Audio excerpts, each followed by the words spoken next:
Salve, salve família, aqui quem fala é o Lutz do canal Cortes Podcast e no meu primeiro mês monetizado eu já fiz $3.000 dele. Então se você quer ganhar dinheiro com internet e YouTube sem nem precisar aparecer, confere o primeiro link na descrição.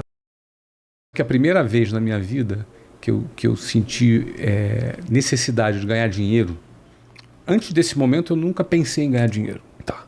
Eu era de uma família de classe média baixa, morava na periferia do Rio de Janeiro, no bairro Jabur, ali perto de Santíssimo, Bangu, Favela do Sapo, Rebu, Marco 7, Coreia. Realmente assim, a Oeste. Favela do Sapo eu posso não conhecer, mas não me parece um ambiente... Não te pareceu simpático? Não me pareceu simpático para montar aí uma mansão. Não tem como. Aliás, até porque a instabilidade é muito grande. Hora está com a milícia, hora está com o tráfico. Fica então, difícil. Fica bem complicado. Uhum.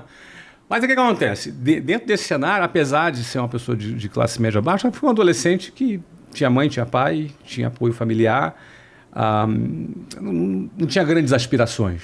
Então não precisava de dinheiro. A primeira vez que eu lembro, que eu pensei, cara, eu preciso de dinheiro, foi quando eu me apaixonei por uma mulher. Me apaixonei por ela, tinha 15 anos. Para comprar o quê? E eu tinha 18. Cara, para comprar um sorvete, para ir no cinema, para sair, para passear. Eu não ia ficar pedindo dinheiro do meu pai, tinha recém sido expulso da escola, não é? Eu tinha esse hábito de ser expulso da escola. Por que motivo? Eu era um cara muito comportado, muito disciplinado. Estudado demais para a escola, eles falaram, você não é daqui. Enfim, né? Vaza. E eu fui de escola militar, né? Fui do Colégio Naval, uma baita escola, mas não dava para aquilo mesmo. Então eu estava meio sem moral em casa, você imagina? Eu pedi dinheiro pro meu pai para namorar, classe média abaixo. Então ali foi a primeira vez que eu pensei, cara, eu preciso ganhar dinheiro. Eu tinha 18, ela tinha 15, não dava BO nessa época, e aí o que acontece? Eu cheguei à seguinte conclusão, cara, preciso ganhar dinheiro. Aí comecei a vender relógio, pedi um relógio, vendi. Aí peguei o dinheiro, comprei outro relógio, aí comecei a vender relógio, assim, formalmente para os meus amigos, para os vizinhos, para amigos da escola, e aí comecei a ter dinheiro. Não um dinheirão, né, mas comecei a ter alguma grana. Virava essa mesmo? Quanto que se dava de... Quanto por cento você conseguia ganhar na venda de um relógio nesse momento? Acho que eu ganhava 100% de 100%? Okay. Comprava por um preço, vendia pelo dobro. Pelo 100%, ok. Informal, né? Inclusive é o seguinte, minha venda de relógio prosperou, cara. Comecei minha carreira internacional já aí. Fui para o Paraguai comprar algumas peças. Mas aí, enfim, minha carreira internacional não prosperou muito. Porque eu queria fazer ciência da computação. E aí fiz vestibular aqui para a Unicamp, aqui em São Paulo, em Campinas, e fiz também para o Rio, ciência da computação. Aí era bom de estudo, era rebelde, mas era inteligente, passava nas provas. Aí passei nesses vestibulares. Aí falei, não vou para São Paulo, estava namorando, já tinha 16 anos a minha namorada. A mesma do Picolé? A mesma do Picolé, que estou casado com ela até hoje. Ótimo. Né? Então, vou fazer 29 anos de casado. Você é um homem que não faz investimento furado. Longo prazo. Não. Entendeu? No que você investe, você fala, vou até o fim. Vou até o final. Mas ela me deixou aqui antes de vir e tal. Bom, aí conclusão, Rafa. Eu entrei nessa ocasião na faculdade. Desculpa, eu perdi a pergunta. Você estava me falando do dinheiro. Do dinheiro. Você falou, isso. quando você percebeu... Aí eu senti a necessidade de ganhar dinheiro. Dessa necessidade minha de ganhar dinheiro, eu atendi um anúncio de emprego. Como minha faculdade ia começar em agosto, eu estava ali mais ou menos no mês de janeiro, eu peguei, cara, eu nunca participei de uma entrevista de emprego, não sei como é que é isso. Eu vi no jornal, tinha lá, naquela época era no jornal. Classificados, hoje é na internet. Então eu falei, cara, deixa eu lá ver como é que é essa história. Eu vou começar a faculdade em agosto, eu tinha 19 anos. Minha escolha foi para fazer a faculdade de manhã, ou seja, eu não tinha a menor pretensão de trabalhar, porque quem quer trabalhar estuda à noite. A minha faculdade era de manhã, em Niterói, na Universidade Federal Fluminense. E aí, o que eu fiz? Bom, deixa eu arrumar um emprego aqui, só para ver, só para ter uma experiência, um bico. Aí cheguei lá, cheguei lá na porta da empresa, tinha uma fila rodando o quarteirão. Cheguei lá 8 da manhã, fui atendido meio-dia. Aí a pessoa me colocou, olha, por que você quer ser um executivo? Eu falei para ela assim, olha, sinceramente eu nunca pensei em ser executivo não. Na verdade, minha faculdade começa em agosto, eu queria vir aqui só para ter uma experiência, ver como é que é e tal. Tá bom. Aí passou para o outro. Eu acho que ela se enganou tinha um cara do meu lado, tem uma baita de uma resposta, entendeu? Ela mandou o cara embora e eu fiquei. E aí, aí eu passei para a próxima fase do processo seletivo. Cara, eu jamais contrataria, eu daria eu passaria para a próxima fase. Um cara, eu vim aqui para fazer um bico. Não, de jeito nenhum, né? Aí eu fui para a próxima fase. Bom, conclusão, cara, ali era um treinamento de vendas. E eu comecei a vender curso de inglês. Era um curso de inglês no centro do Rio. E eu comecei a vender curso de inglês. E nessa de vender curso de inglês, eu adorei vender. Falei, cara, isso é mais fácil que vender relógio. Eu não sabia falar inglês nessa ocasião, mas eu só vendia o curso. E eu trabalhava ali no aeroporto Santos Dumont, do telefone público, aquele orelhão que a gente chamava na época. E dali a gente começou esse ponto. Só que aconteceu o seguinte... Desculpa, você vendia do orelhão, é isso? É, do telefone público. É porque naquela época, não sei se tu lembra, cara. Quantos que ano tem? Eu tenho 45, vou fazer agora. Eu tenho 4 anos mais que você. Então, eu tô falando de uma época... Você pegou a época que uma linha telefônica custava $3.500, né? Era um bem que você declarava no imposto de renda. Né? Exatamente. Então, as empresas não tinham telefone, cara. Você tinha um time de vendas de 10 pessoas, você não tinha 10 linhas telefônicas, um para cada vendedor. Vendedor ia para telefone público.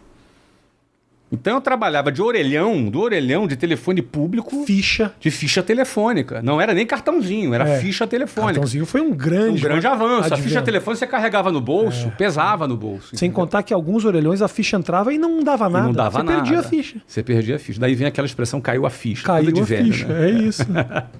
E aí o que acontece? Caralho, me deu umas lembranças muito loucas. Eu me lembrei de coisas muito loucas que... Por exemplo, a gente ia pra praia... E aí não tinha, tinha filas nos orelhões. Filas nos orelhões, exatamente. Das pessoas esperando, falar. Aí o cara botava mais uma ficha e você ficava, meu Deus, não acaba nunca. Aí... Agora você imagina você passar o dia inteiro trabalhando num telefone público com gente querendo ligar na fila. Não é? O meu macete era o seguinte, eu pegava uma pilha de ficha, botava um monte de pilha em cima, quando o cara chegava, via minhas pilhas de ficha, já vazava. Já procurava o telefone. Ok. Bom, aí eu trabalhei ali, nos 3 primeiros meses, já fui super bem. Vendi pra caramba, tive boa performance de venda, fui promovido. Então, quando chegou o dia de iniciar minha faculdade, eu pensei, cara, já estou ganhando mais do que quando eu me formar. E aí eu tranquei minha faculdade. E eu queria casar com a Luciana, estava apaixonado. Quanto tempo isso era depois do relógio pro sorvete? 1 ano. 1 ano? Mas já queria casar nesse? Não, queria casar no dia seguinte que eu conheci ela. Cara. Coisa, hein, Fiquei cara? apaixonado, cara. Minha primeira namorada, cara. Fiquei apaixonada por ela. Falei, quero casar com esse anjinho aqui pro resto da minha vida. É isso mesmo. Então você... E detalhe, ela não, muito provavelmente ela não vai assistir essa entrevista. Alguém vai mandar para ela. Alguém vai mandar para ela. Vai dizer, minuto 14, vai dizer... Que coisa louca, então, que você conhece a mulher e quer casar com ela. E ela, olha só... ela é a tua catalisadora. Ela que... Eu entrei no caminho da venda, fui muito bem, me destaquei bem.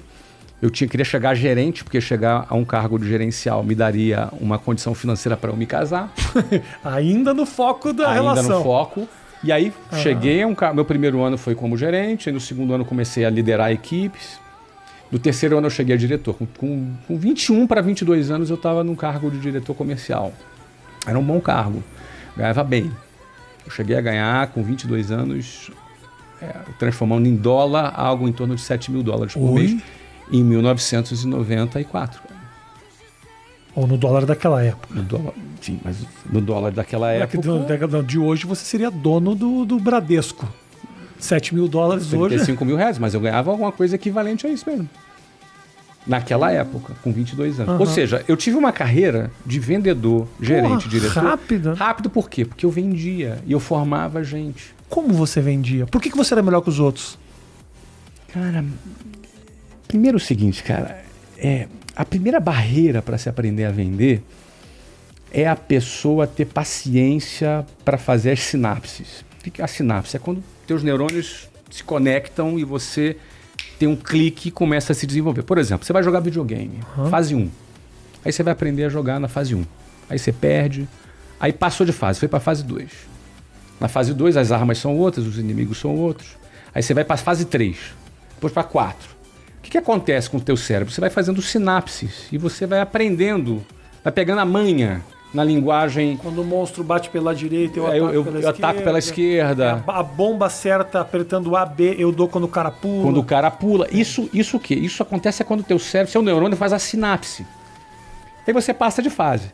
Se tu passou por 10 fases, e se por acaso deu pau no teu videogame e tu perdeu a memória toda, aí você, cara, tem que começar tudo de novo. Você levou 3 meses para passar as 10 fases. Você vai passar aquelas 10... Você recomeça tudo de novo. Você começa tudo de novo. E você vai passar aquelas 10 fases em uma semana. Por quê? Porque as sinapses já estão feitas. Tá. Não é uma casualidade. Você fez as sinapses. Vendas dependem dessas sinapses. Existem níveis. 1, 2, 3, 4, 5, 6 e por aí vai. Venda é menos aleatório do que as pessoas pensam. Quando as pessoas começam a vender, elas acham que assim, o cara tem uma boa lábia. Não, o cara é bom de papo. E venda não tem nada a ver com isso. Venda é mistura de 3 coisas. Ambição. Se o cara não é ambicioso, ele não vai ter sucesso em vendas. Ele tem que ter ambição. Quando eu digo ambição, é vontade, é fome, é apetite, não é ganância. Ganância é que você passa por cima de qualquer um, sacaneia as pessoas, não é disso que eu estou falando. Ambição, por exemplo, eu queria me casar. Isso era a minha ambição, isso era o meu desejo. Esse era o meu apetite. Então eu tinha algo que me movia para frente. E aquilo me movia profundamente. Por que é importante você ter ambição? Porque o cara que tem essa fome, esse apetite, ele vai olhar para a venda como um meio dele atingir o que ele quer. Eu nunca me apaixonei por vendas, eu queria me casar. Tá. Vendas para mim sempre foi um meio. Nunca foi um fim. Perfeito. Então, por exemplo, então essa minha ambição me levava a isso. Segundo ponto, vendas é técnica. Cara, é pura técnica. Mas técnica mesmo. A gente tem milhares de vendedores na nossa empresa. Eu tenho caras que eram gagos, caras que eram tímidos, introvertidos, que vendem pra caramba. Por quê? Porque o cara aprendeu a técnica. Então existe uma técnica, então esse é o segundo ponto. E o terceiro ponto é o principal. Eu diria que esses dois correspondem a uns 30%, e esse terceiro ponto a uns 70%, que é gestão das emoções. O que tem a ver vendas com gestão das emoções? Tem tudo a ver. Você quando vai vender, tu leva uma razão aí de, 30 nãos para você levar um sim. Vendas é estatística. Você fala com vários clientes, você aborda vários clientes, seja presencialmente, seja pela internet, seja por telefone, não importa qual canal. Vendas é feito de uma estatística de conversão.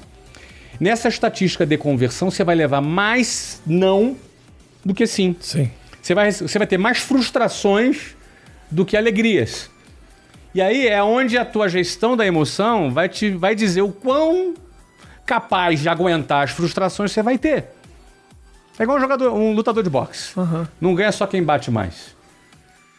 Ganha quem apanha mais. Se o cara tomar um soquinho ali e já cair, ele não vai longe. Ele tem que aprender a assimilar a pancada e não cair. E quando tiver uma oportunidade, ele vai lá e encaixa o golpe. Então, a gestão da emoção, ele é o terceiro elemento que define o cara vender. Então, esse primeiro elemento, a ambição, ajuda na gestão da emoção. Porque, cara, uma coisa vai ajudando a outra. A técnica, ela ajuda na sua autoconfiança. Você toma um soco, você precisa realmente querer aquele troféu. Querer aquele troféu, exatamente. Então, esse processo de gestão da emoção, o vendedor não faz sozinho. Ele precisa fazer parte de um time de vendas, que ele tem apoio psicológico, ele tem reuniões, ele lembra da meta dele, tem todo um trabalho para poder botar o cara no tracking de novo, para ele poder vender. Mas acaba sendo particular essa ambição. É particular. Né? Então, mesmo que eu venci? Tu me perguntou, essa foi a pergunta, né? Uhum. Porque, cara, eu penso que eu consegui vencer aquela desafio inicial onde a maioria desiste. E eu tinha muitos motivos para isso. A maioria das pessoas, Rafinha, quando começam a vender, elas desistem porque é duro demais vender. Então, às vezes, ele não tem a resistência para atravessar o tempo necessário da sinapse. Aí ele desiste, ele sucumbe. O cara começa todo animadão, mas depois ele desiste. Eu fui um cara que consegui fazer essas sinapses e aí, cara, embalei. Depois que eu embalei, vai embora. Essa coisa da pancada, aí eu acho, posso estar enganado, tá, Flávio? Realmente não, fica à vontade, eu sou uma pessoa limitada intelectualmente. Ah, não, isso você não é. Deixa eu te falar, a pancada, aí eu acho que vem um pouco da resiliência lá do ônibus. Porque você aguentar a pancada, eu acho que aí tem. Se você está, de repente, é muito habituado ao conforto, a saber que as oportunidades elas aparecem, a saber que daqui a pouco eu vou ter outra oportunidade, saber que eu tive uma vida relativamente tranquila, todas essas questões aqui que você fala da construção, da sinapse, me parece que isso aqui é possível para todo mundo. Agora, aquela pancada, obviamente você pode desenvolver a tua ambição para outro lado, mas você olhar e saber de onde você saiu e aguentar esse tranco... Não é fácil, é brutal. É foda, cara. É muito brutal. Eu vejo, posso te falar, me dá um dó. É, muito brutal. De... você tá, às vezes, num semáforo da vida. Sim, sim. O que me dá dó, claro, obviamente me dói muito saber que aquele cara tá ali como uma última esperança. Final de semana, as pessoas têm uma... O cara vê o flanelinha no final de semana na frente do bar. Você acha que esse cara quer tá aí, irmão? Não tá aí pra complementar um orçamento que às vezes não se fechou durante a semana.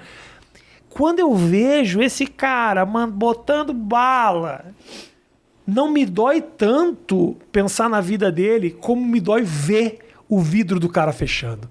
A rejeição, essa pancada, ela é muito complicada. Mas essa rejeição é o dia a dia de quem vende.